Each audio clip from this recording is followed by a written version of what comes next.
नमस्कार भाई और बहनों, आप देख रहे हैं यूट्यूब चैनल परवरिश विद प्रभा सिंह। वीडियो पूरी देखना बहनों, बीच से स्किप मत करना, नहीं तो छूट जाएगी आपसे बहुत ही महत्वपूर्ण समाचार। आज की वीडियो में हम जानेंगे विधानसभा में उत्तर प्रदेश के मुख्यमंत्री योगी आदित्यनाथ जी ने आंगनबाड़ी कार्यकर्ती के मानदेय के संबंध में क्या कहा। मुख्यमंत्री जी ने सीधे सीधे शब्दों में कह दिया, आंगनबाड़ी कार्यकर्ती का मानदेय नहीं बढ़ेगा बल्कि आय बढ़ाई जाएगी। इन्होंने हमेशा की तरह आंगनबाड़ी कार्यकर्ती की प्रशंसा भी की। अब बहनों, मुख्यमंत्री जी तक यह संदेश जरूर पहुंचना चाहिए। भूखे पेट भजन न होए गोपाला, खाली पेट भजन नहीं होता और न ही कोई काम होता है। आप मानदेय नहीं बढ़ाएंगे तो हम लोग क्या कहेंगे? यही ना कहेंगे। भाई और बहनों, आप ही देखिए और सुनिए क्या कहा योगी जी ने विधानसभा में आंगनबाड़ी कार्यकर्तियों के लिए इस वीडियो में। एक बात मैं नहीं समझ पाया कि समाजवादी पार्टी की सरकार 12 से 17 तक थी और रसोइयोों को मानदेय जो मिलता था वह मुश्किल से 500 रुपए से कम मिलता था। ये 3,72,000 जो रसोइयां हैं, 8 घंटे एक तो उनकी सेवा नहीं होती है। आप लोगों ने दूसरा उनके साथ अन्याय यह किया कि जिनके बच्चे नहीं पढ़ेंगे उनको सेवा से हटा दिया जाएगा। तीसरा, मनमर्जी से चयन होता था, कोई मेरिट उसकी नहीं होती थी। यह हमारी सरकार ने सुनिश्चित किया और 2022 में उनके मानदेय को हम लोगों ने न्यूनतम 2,000 रुपए तक किया है। यह हमारी सरकार ने किया है। आपके समय में, समाजवादी पार्टी की सरकार के समय में, यह पैसा उनको 500 रुपए से भी कम मिलता था और उसमें भी चयन में भेदभाव होता था, चाहे वह आंगनबाड़ी का हो या रसोइया का।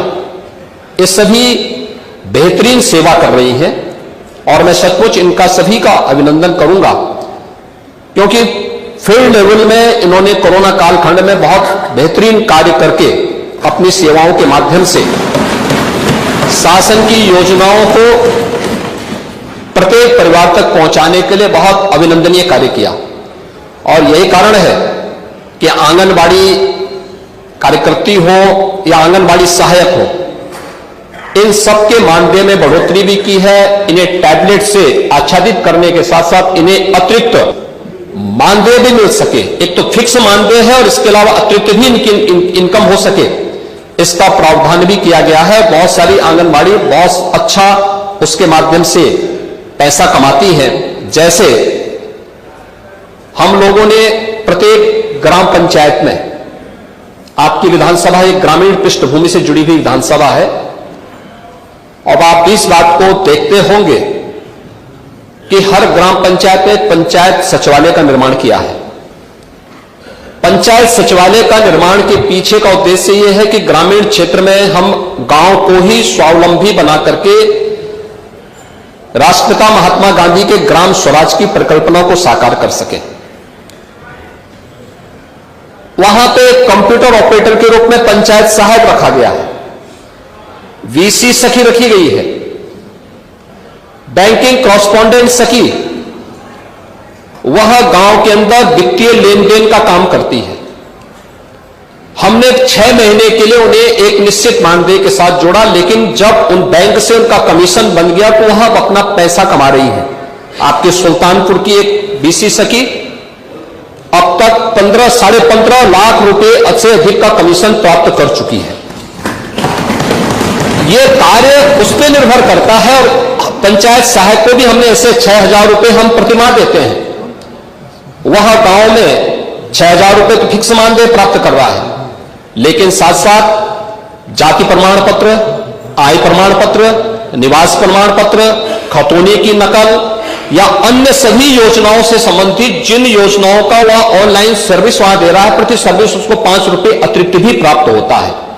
तो अगर कोई कार्य करने वाला व्यक्ति होगा तो वह उसको बेहतरीन इंसेंटिव वहां मिल जाता है, जो उसके मानदेय और वेतन से बेहतरीन पैकेज होता है। और मुझे लगता है कि कार्य के साथ साथ अगर हम उनकी जवाबदेही तय करते हैं तो जनता को बेहतरीन सेवा दे पाएंगे। और इसीलिए हम लोगों ने आंगनबाड़ी में भी व्यवस्था की, फिक्स मानदेय के साथ साथ हम उनको ऐसा इंसेंटिव देंगे कि उस इंसेंटिव के माध्यम से उनकी एक फिक्स पैकेज उनको उपलब्ध हो सके। आंगनबाड़ी में भी यही किया गया है और समय आने पर जब इसके बारे में आवश्यक होगा तो अवश्य सरकार इसके बारे में विचार करेगी कि जिन लोगों ने बेहतरीन कार्य किया है उनको बेहतरीन मानदेय या उनको उस प्रकार का पैकेज भी प्राप्त हो।